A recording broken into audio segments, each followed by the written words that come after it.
Nós vamos estar trabalhando hoje à noite. Daniel 3. Inicialmente, nós vamos ler dos versos 14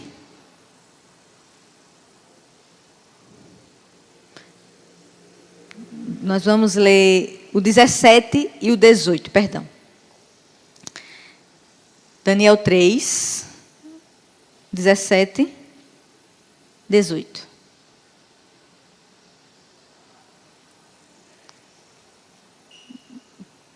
Posso ler? Daniel 3, 17, 18. Diz assim: se o nosso Deus, a quem servirmos, quer livrar-nos, Ele nos livrará da fornalha de fogo ardente e das tuas mãos, ó rei. Se não, fica sabendo, ó rei, que não serviremos a teus deuses, nem adoraremos a imagem de ouro que levantaste. Vamos orar mais uma vez? Senhor, muito obrigada por essa oportunidade.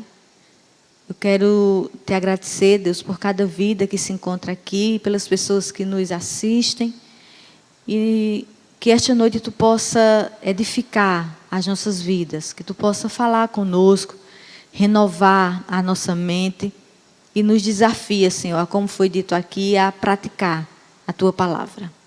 É isso que te pedimos em nome de Jesus. Amém. Irmãos, vamos hoje pensar um pouco sobre o seguinte tema: qual a sua postura diante da pressão do mundo?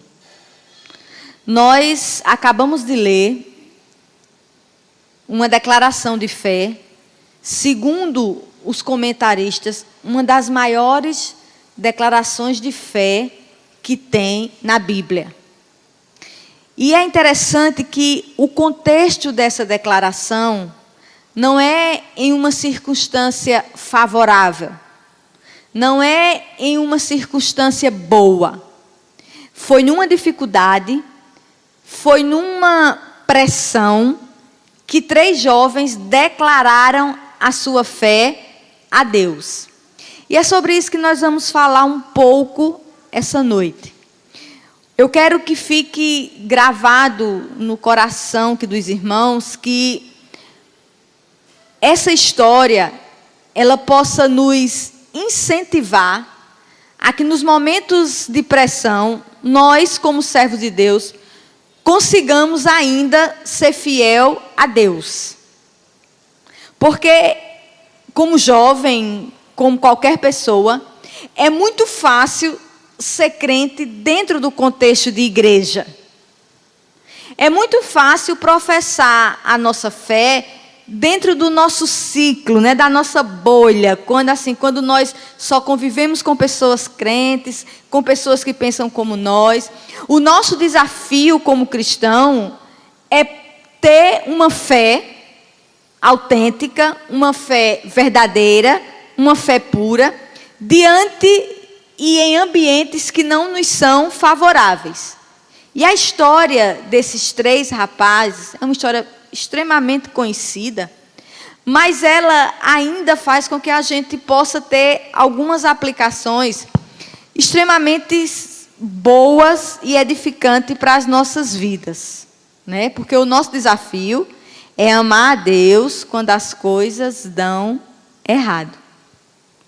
E o que é que eu quero que a gente aprenda com o capítulo 3 de Daniel? O que é que eu quero que você aprenda como jovem com a história do capítulo 3 de Daniel? Primeiro, é que nós devemos amar a Deus pelo que Ele é e não pelo que Ele pode nos dar. Segunda coisa, devemos servir a Deus mesmo sem esperar recompensas. Terceira coisa, Deus nos dá graça nos sofrimentos e nas tentações. Quarta coisa, Deus é capaz de livrar milagrosamente o seu povo. Mas para que a gente entenda essa declaração de fé desses 3 jovens, nós precisamos entender o contexto em que eles se encontravam. Você não precisa abrir a Bíblia agora, continua aí que no capítulo 3, mas o capítulo 1 de Daniel especificamente os versos 3, 4 e 7, vai nos dizer que no ano de 606 a.C., Nabucodonosor invade Jerusalém. E ao invadir Jerusalém, esses versículos que eu citei aqui, vai nos dizer que Nabucodonosor, quando invade Jerusalém, ele leva que é a mãe do rei, ele leva o rei, ele leva os ferreiros, ele leva alguns profetas, e entre essas pessoas também, ele leva quem? Ele leva alguns jovens. E quando ele leva esses jovens, ele tinha 3 propósitos especificamente. Primeiro, ensinar outra língua, porque na medida que ele ensina outra língua que não fosse a língua materna deles, consequentemente, eles iriam estar mais propensos a ter uma mudança de valores. A segunda coisa, ele tinha também a intenção de ensinar outra língua. Aqueles jovens, eles iam agora aprender outras línguas. Com certeza, estariam também mais suscetíveis a mudar e a esquecer até a sua própria origem. E nós vamos perceber também que o que Nabucodonosor faz com esses jovens é mudar o seu nome. Interessante, irmãos, que o nome para o judeu, ele tinha todo um significado. É diferente de hoje que a gente coloca qualquer nome porque acha bonito, outros porque é pequeno, outros porque é grande, e outros colocam 2 nomes. Mas nesse contexto aqui, nessa cultura, o nome significava muito. É tanto que ele muda o nome, né, que daqueles jovens. A Bíblia diz que Daniel, o significado era Deus é meu juiz. Nabucodonosor muda para Beltesazar, que significa Bel proteja o rei. Bel era uma divindade. Ananias, que significa Jeová é misericordioso. O rei muda para Sadraque, que significa iluminado pela deusa do sol. Misael, que significa quem é como Deus, ele muda para Mesaque, que significa quem é como Vênus. E Azarias, que significa Jeová ajuda, ele muda para Abdinego, servo do nego. O que é que a gente entende com isso, irmãos? A intenção de Nabucodonosor era mudar a identidade daqueles jovens. Ele queria que aqueles jovens, mudando o seu nome, talvez esquecessem de onde eles vinham, esquecessem o propósito para que eles foram formados e esquecessem todos os ensinamentos que eles tinham recebido, e agora ali na Babilônia, com outro nome, eles fossem aprender outra língua, outra origem e, consequentemente, outros valores e outros princípios. Mas a Bíblia vai dizer que eles mudaram o nome, mas não mudaram o coração. O coração desses jovens continuava coração hebreu. Um coração que conhecia o Deus de Israel. Um coração obediente aos preceitos de Deus. Né? Eu acho que nós vivemos hoje uma crise de identidade muito grande, talvez porque nós não sabemos quem nós somos. Como nós, como cristãos, como crentes, como nós conhecemos pouco a palavra, como nós muitas vezes estudamos pouco a Bíblia, nós não sabemos quem nós somos. Então nós começamos a ouvir as vozes e as ideologias do mundo que diz quem nós somos. Por exemplo, toda pessoa que chega na adolescência, geralmente as pessoas dizem o quê? Aborrecente. Adolescente dá trabalho, adolescente dá problema. Irmãos, nem sempre é isso. Por que é que nós temos, quando somos adolescentes, temos que vestir essa caricatura de pessoas rebeldes, de pessoas descompromissadas, quando a Bíblia não fala isso? A Bíblia não fala que jovem, ele tem que ser irreverente.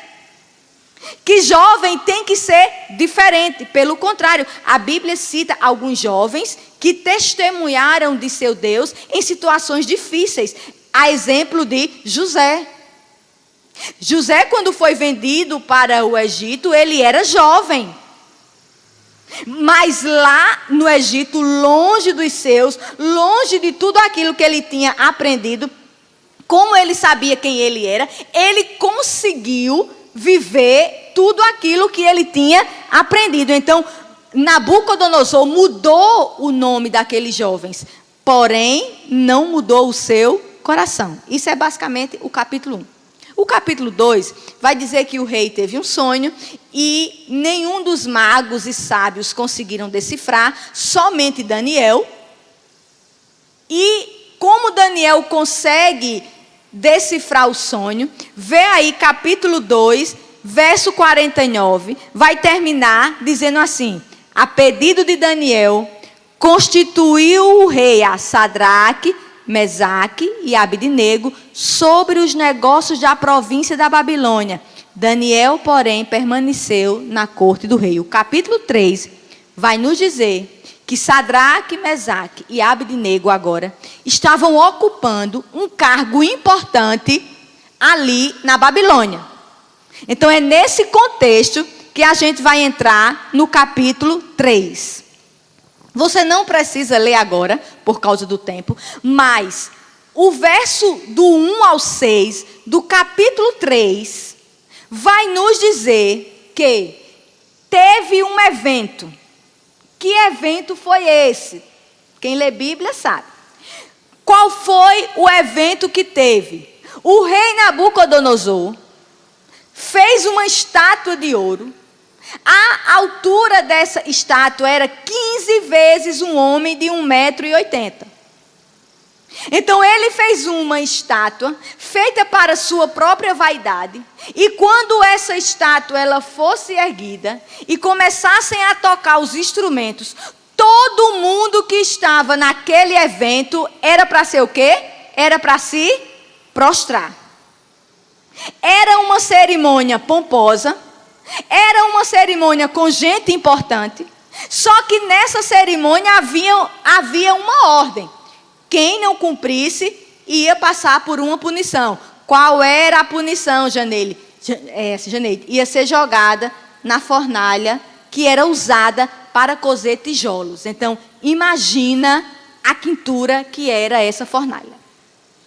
Só que é aí que começa a história desses 3 jovens.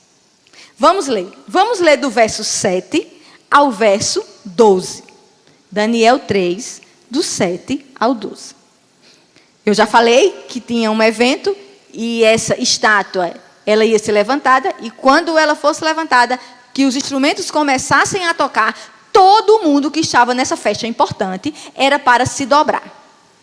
Verso 7 diz assim: portanto, quando todos os povos ouviram o som, que o som dos instrumentos, se prostraram os povos, nações e homens de todas as línguas, e adoraram a imagem de ouro que o rei Nabucodonosor tinha levantado. Ora, no mesmo instante, se chegaram alguns homens caldeus e acusaram os judeus. Disseram ao rei Nabucodonosor: ó rei, vive eternamente. Tu, ó rei, baixaste um decreto pelo qual todo homem que ouvisse, aí ele vai falar o som da trombeta, do pífaro, da harpa, da cítara, do saltério, da gaita de fole e de toda sorte de música, se prostraria e adoraria a imagem de ouro. E qualquer que não se prostrasse e não adorasse, seria lançado na fornalha de fogo ardente. Há uns homens judeus que tu constituíste sobre os negócios da província da Babilônia, Sadraque, Mesaque e Abednego. Estes homens, ó rei, não fizeram caso de ti. A teus deuses não servem, nem adoram a imagem de ouro que levantaste. Você quer continuar firme diante das pressões do mundo? A primeira coisa que você precisa aprender: você não precisa fazer o que todo mundo está fazendo. Você não precisa ser o que todo mundo está sendo. Você não precisa andar como todo mundo está andando. Você não precisa falar como todo mundo está falando. Irmãos, vamos para o texto. Imagina a cena. A Bíblia vai dizer que essa solenidade era no campo de Dura. O campo de Dura era num terreno plano. Ou seja, não tinha como se esconder. Não tinha como você dizer, não, eu vou aqui fazer de conta que eu estou. Não. Agora vocês imaginem a cena. Todo mundo se prostra e fica só os 3 coitados de pé. Você já entrou em uma sala sem querer, que está todo mundo assim, bem caladinho, e você abre a porta todo espalhafatoso? É mais ou menos isso. Você já fez algo que todo mundo ficou em pé e só você ficou sentado? Ou então todo mundo ficou sentado e só você ficou em pé? É esse sentimento aqui. Todo mundo se prostra, só fica os 3 em pé. Irmãos, seguir o evangelho é dessa forma. Não é diferente. A impressão que nós temos quando nós somos fiéis pela graça de Deus às Escrituras é que nós somos uns ETs. Está todo mundo fazendo, mas eu não estou fazendo. Todo jovem tem vida sexual ativa, mas eu não tenho. Todo jovem namora por namorar, mas eu quero namorar para casar. Eu estou orando para Deus mandar o homem de Deus e para Deus mandar a mulher de Deus. É mais ou menos essa ideia. Todo mundo faz, menos você. E às vezes, por não fazer, a gente pode se sentir diferente. Só que a Bíblia diz que acusaram eles. E talvez fossem os magos que não conseguiram que decifrar o sonho, não sabe, talvez por inveja. Mas uma coisa que eu queria questionar você essa noite. Eles não poderiam ter se combinado, os 3, e ter dito assim, olha, vamos aqui fazer o seguinte, a gente se prostra, mas a gente sabe que Nabucodonosor não é Deus coisa nenhuma.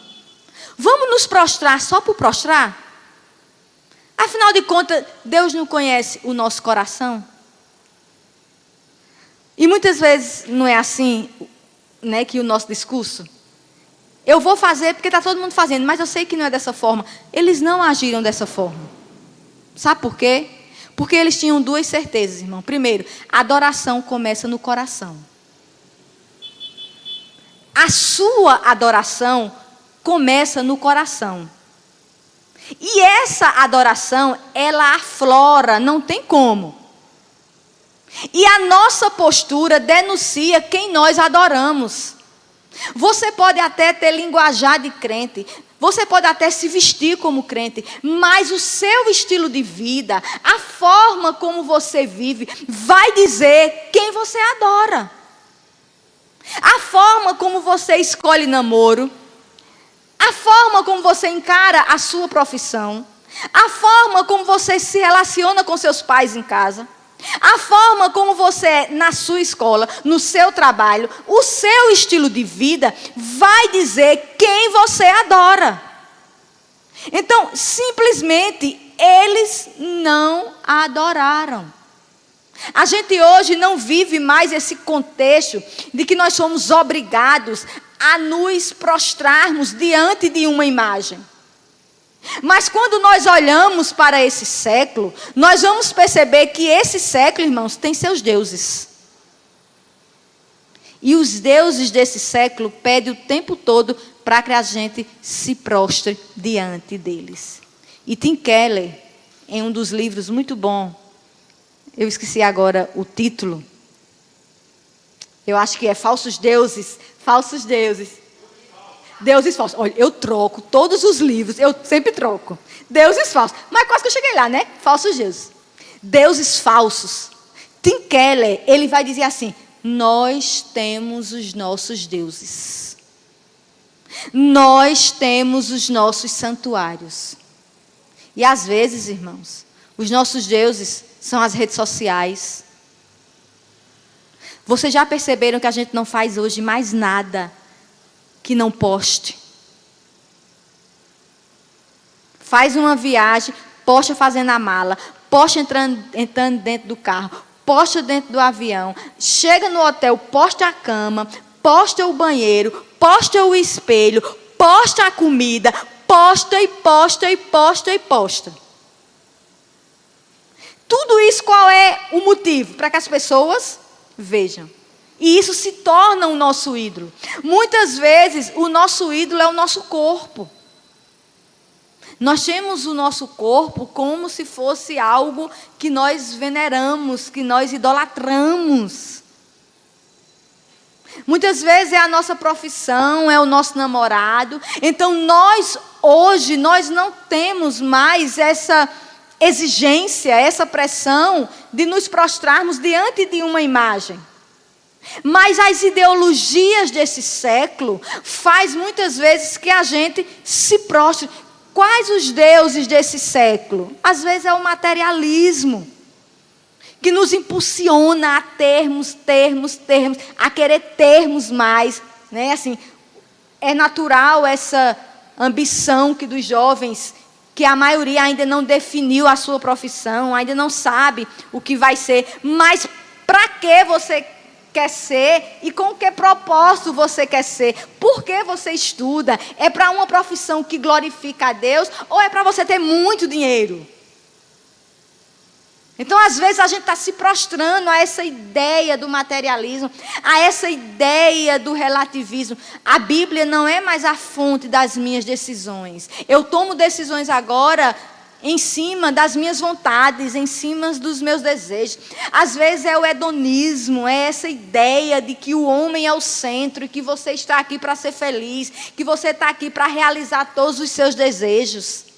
Às vezes as nossas meninas estão se dobrando ao feminismo, que está ditando como você deve viver, como você deve se relacionar, como deve ser a sua postura. Nós estamos passando uma crise muito séria dentro das igrejas com relação às nossas mulheres. As nossas mulheres, a maioria são feministas e não sabem. Porque o comportamento delas denunciam com posturas esquerdistas, defendendo coisas absurdas. E quando nós vamos olhar com viés extremamente feministas, tem se prostrado diante disso.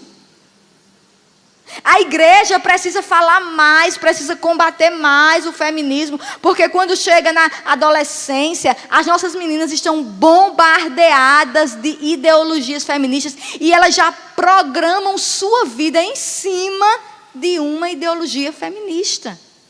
Não querem mais casar, não querem mais ter filhos, até querem com 40 anos, né?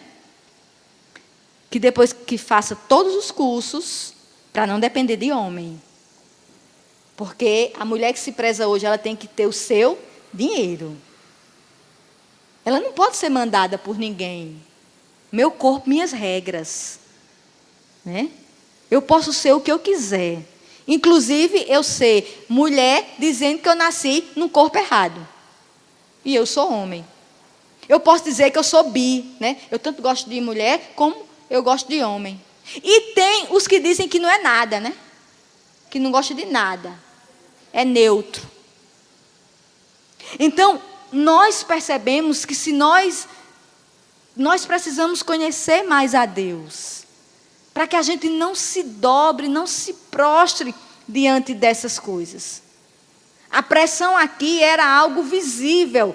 Existia um ídolo e eles precisavam se prostrarem. Hoje, a nossa luta, irmãos, você como jovem, é no campo das ideias. É no campo da mente. É no campo da inteligência.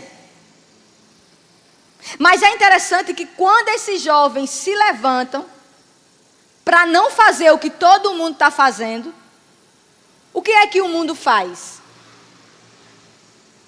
O mundo vai testar as nossas convicções.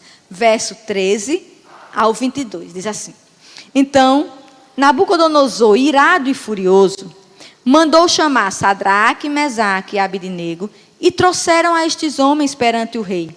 Falou Nabucodonosor e lhes disse: É verdade, ó Sadraque, Mesaque e Abidnego, que vós não servis a meus deuses, nem adorais a imagem de ouro que levantei?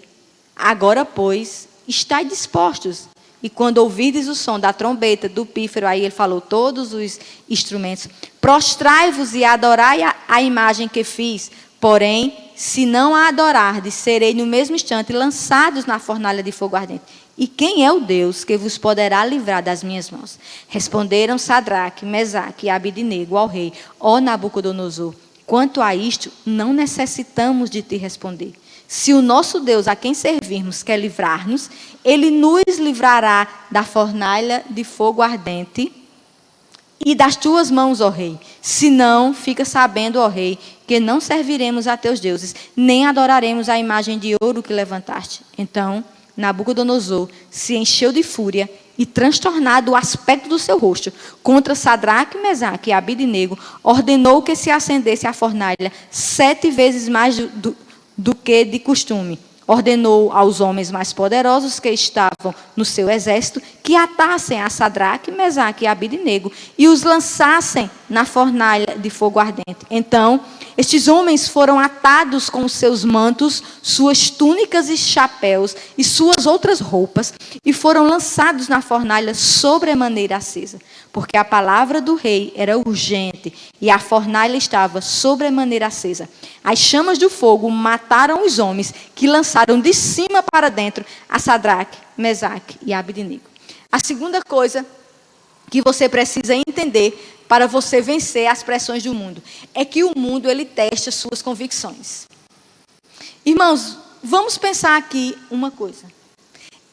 Tem aqui alguma passagem, Nabucodonosor pedindo para esses 3 jovens abandonarem o Deus de Israel? Não. Em momento algum, Nabucodonosor, vamos contextualizar conosco. Em momento algum, Nabucodonosor disse: olha, deixe de ser crente. Não. Qual era a proposta dele? Você se prostre diante de mim e continue adorando o seu Deus. É a proposta desse século. A proposta desse século é: tenha o seu Deus, mas não deixe de adorar os deuses dessa época. Você pode ser crente e continuar fazendo algumas coisas que todo mundo faz. Afinal, nós vamos perceber que esse é um discurso frequente hoje. Uma confissão de fé desassociada com a prática. Quando nós olhamos as celebridades, o que é que nós vemos? Pessoas se dizendo crentes, mas a vida continua da mesma forma. É como se dissesse: tenha o seu Deus, mas também tem os outros deuses.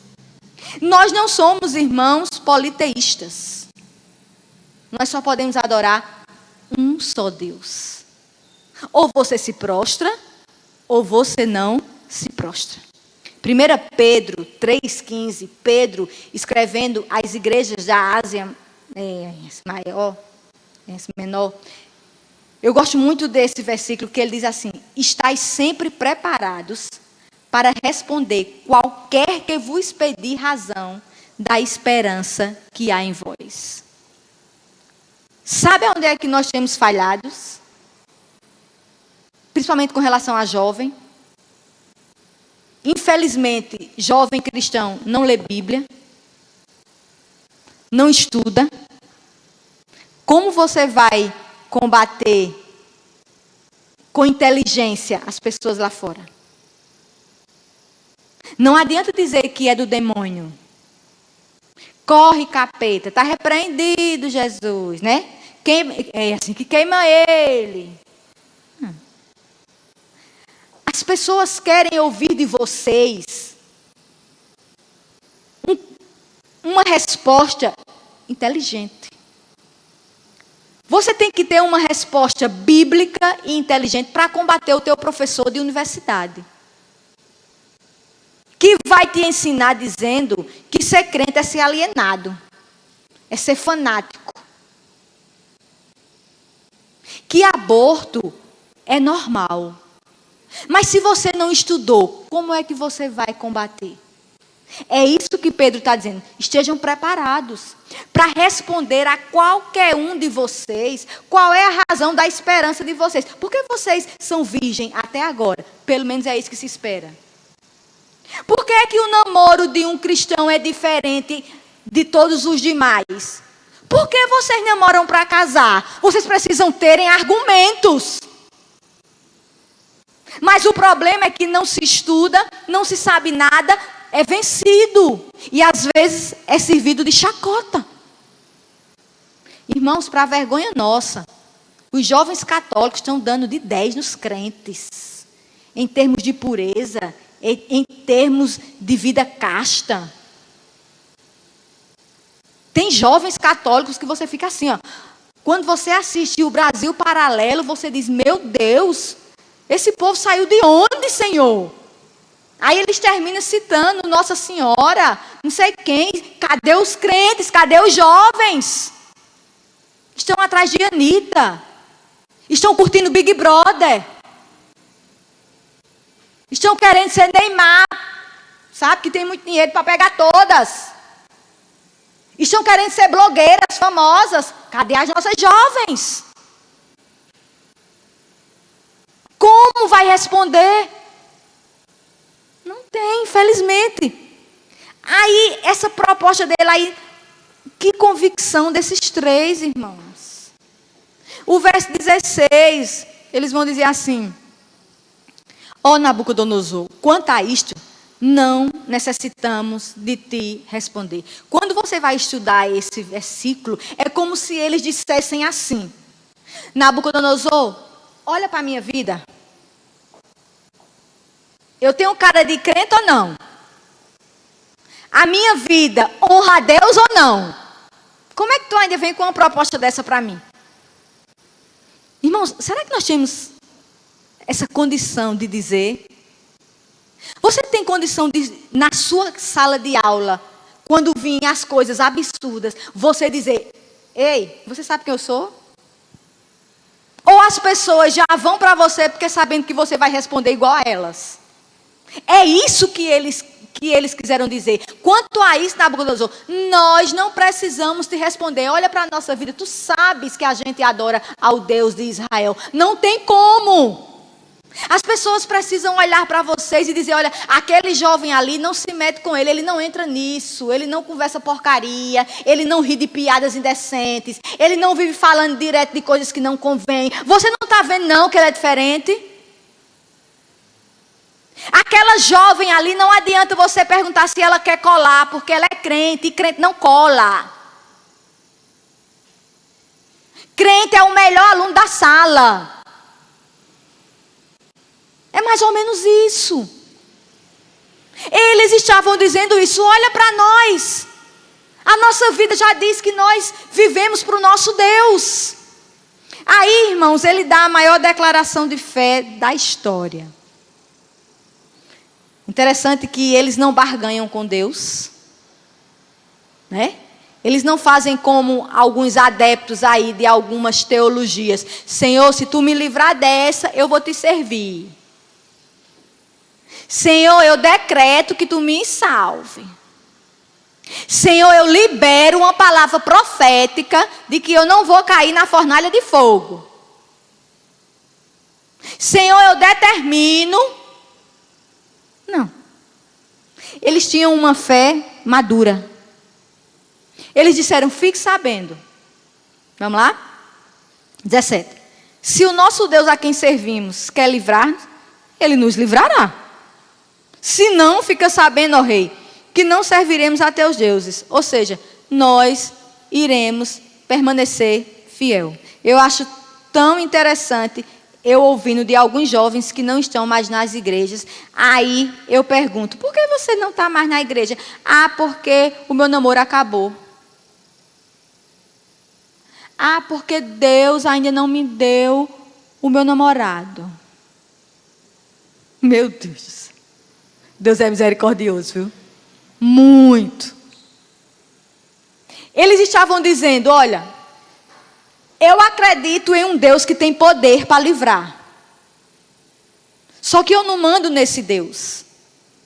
Porque esse Deus é soberano. É Ele que dita, é Ele que está assentado no trono.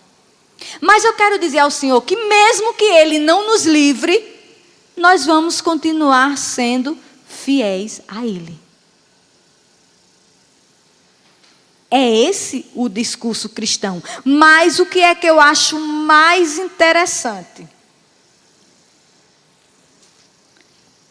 Muitas vezes, irmãos, nós somos mal doutrinados. O que é que dizem para nós?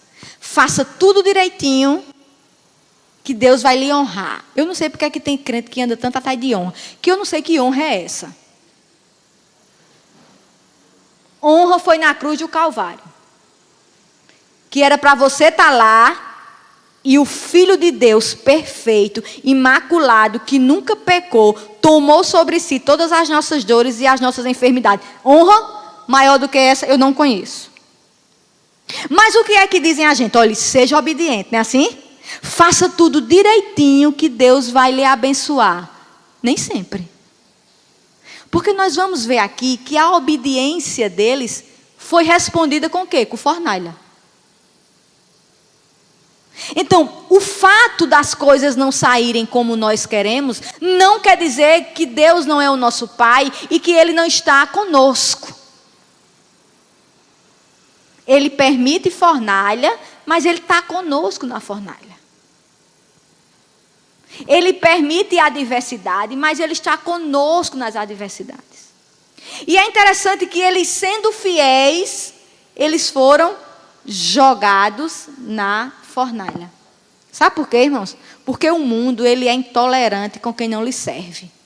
O mundo diz que os crentes são intolerantes. Não, intolerantes são eles. Porque a gente não pode dar mais a nossa opinião. É para a gente engolir tudo caladinho. É para a gente ver dois homens e dizer, realmente, é família, é marido e mulher. É para a gente ver duas mulheres e dizer, que coisa linda, maravilhosa, parabéns, seja o que quiser, siga seu coração. A gente não pode mais declarar a nossa fé e nem falar dos nossos valores. Porque o mundo, na verdade, ele é intolerante. E muitas vezes, no ambiente que vocês vivem, talvez vocês sejam os chatos, os intolerantes, os antiquados, mas é melhor servir a Deus e agradar a Deus do que agradar ao mundo. Precisamos ser fiel a Deus, seja o que for, dê o que der. Esse era o lema desses 3 jovens. E a Bíblia vai nos dizer que o que é que acontece com eles? São enrolados e jogados na fornalha de fogo. Irmãos, estava tão quente que os homens que lançaram eles morreram. Vamos lá? A gente está chegando ao fim. 23, 27. Diz assim. Estes 3 homens, Sadraque, Mesaque e Abednego, caíram atados dentro da fornalha sobremaneira acesa. Então, o rei Nabucodonosor se espantou e se levantou depressa e disse aos seus conselheiros, não lançamos nós 3 homens atados dentro do fogo? Responderam ao rei, é verdade, ó rei. Tornou ele e disse, eu porém vejo 4 homens soltos que andam passeando dentro do fogo, sem nenhum dano, e o aspecto do quarto é semelhante a um filho dos deuses.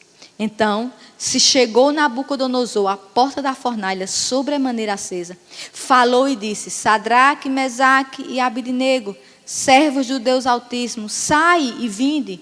Então, Sadraque, Mesaque e Abednego saíram do meio do fogo. Ajuntaram-se os sátrapas, os prefeitos, os governadores e conselheiros do rei, e viram que o fogo não teve poder algum sobre os corpos destes homens. Nem foram chamuscados os cabelos da sua cabeça, nem os seus mantos se mudaram, nem cheiro de fogo passara sobre eles. Deus permitiu a fornalha? Sim. Deus permite a adversidade nas nossas vidas? Sim. Mas Deus é o Deus que está conosco. Deus não impediu que eles fossem jogados na fornalha, mas Deus estava com eles. E é interessante, irmãos, que o rei Nabucodonosor, quando olha, a primeira coisa que vê é que eles estavam soltos. Quem já viu você passear solto em meio ao fogo? O fogo geralmente é algo que lhe angustia. Não tem como você estar dentro de um fogo normal. Essa graça de Deus que repousa sobre nós, nos sofrimentos, ela nos liberta. Estavam sem dor, né? Não estavam lutando para sair, as suas mentes estavam tranquilas. E o melhor de todas, havia um quarto homem. Os comentaristas vão dizer que aqui, provavelmente, esse filho dos deuses, que Nabucodonosor estava vendo, era a aparição de Cristo antes da sua encarnação, que os teólogos vão chamar de cristofania, ou seja, era o Filho do Deus vivo. Jesus venceu por nós na cruz do Calvário. Jesus pode nos sustentar nas nossas adversidades, nas pressões que nós sofremos durante o dia, durante o nosso dia a dia. A graça de Deus pode nos envolver e o Senhor Jesus pode nos ajudar a passar por dias e por momentos difíceis. Cristo não nos chamou para nos jogarmos ao léu. Não, Ele nos chama, Ele cuida, Ele toma conta, Ele nos protege, porque nós somos dEle. Nós precisamos acreditar nisso, que nós precisamos ser fiel a Ele, porque Ele é capaz de nos guardar e nos livrar de todo o mal. O que adianta você ser o melhor da turma, você ser o engraçado da turma, você ser o aceito da turma, e você está desagradando a Deus? E para terminar essa história, é a parte que eu mais gosto. Geralmente as pessoas focam muito no milagre, mas é a parte que eu mais gosto. 28. Falou Nabucodonosor e disse: bendito seja o Deus de Sadraque, Mesaque e Abednego, que enviou o seu anjo e livrou os seus servos, que confiaram nele, pois não quiseram cumprir a palavra do rei, preferindo entregar o seu corpo a servirem e adorarem a qualquer outro Deus, senão ao seu Deus. Portanto, faça um decreto pelo qual todo o povo, nação e língua, que disser blasfêmia contra o Deus de Sadraque, Mesaque e Abednego, seja despedaçado, e as suas casas sejam feitas em monturo, porque não há outro Deus que possa livrar como este. Até parece que a gente aqui tá falando de um convertido, né? Essa fala é de alguém, até parece que conhecia o Deus de Israel. Como foi que Nabucodonosor conheceu o Deus de Israel, irmãos? Pela vida. Não sou contra evangelismo, deve existir sim. Mas esses 3 jovens fizeram os 5 passos. Fizeram um evangelismo radical. Botaram ele para... Não, eu ia dizer aqui, mas eu não vou dizer não. É melhor ficar calado. Fizeram estratégias mirabolantes. Fizeram um sarau, um luau. Porque a gente tem feito tanta coisa e não tem surtido efeito. Porque as pessoas olham para as nossas vidas. Não precisaram falar nada. Nabucodonosor olha para a vida desses homens e diz: olha, quando eu olho para esses homens, eu vejo que eles confiam unicamente no Deus deles. Quando eu olho para a vida desses homens, eu vejo que por esse Deus eles sacrificam tudo. Quando eu olho para esses homens, eu vejo que eles adoram unicamente esse Deus. Ah, irmão, se as pessoas olhassem para nós e dissessem isso. Se as pessoas olhassem para os jovens das nossas igrejas e dissessem assim: eu quero que meu filho que não é crente seja como esse jovem. Olha como esse jovem trata o pai. Olha como esse jovem é estudioso. Olha o namoro desse casal de jovem como é santo. Olha a forma como essa moça casou, que coisa linda. Eu quero isso para meus filhos.